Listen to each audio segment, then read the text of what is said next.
Yo, shoutout mga ka-idol. Dito po ako ngayon sa SM North. Deliver. Tukod po, napakarami pong delivery. Kanina pa po kaming umaga.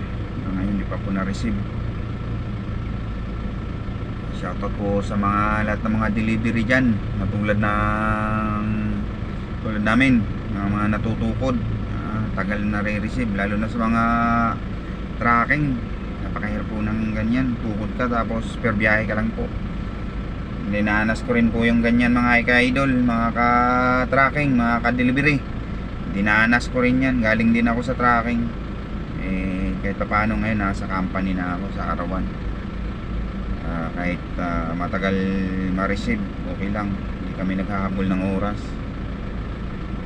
May uti naman. Shout out sa mga natutugod dyan. Maraming salamat nga pala sa lahat ng mga followers ko. Maraming salamat.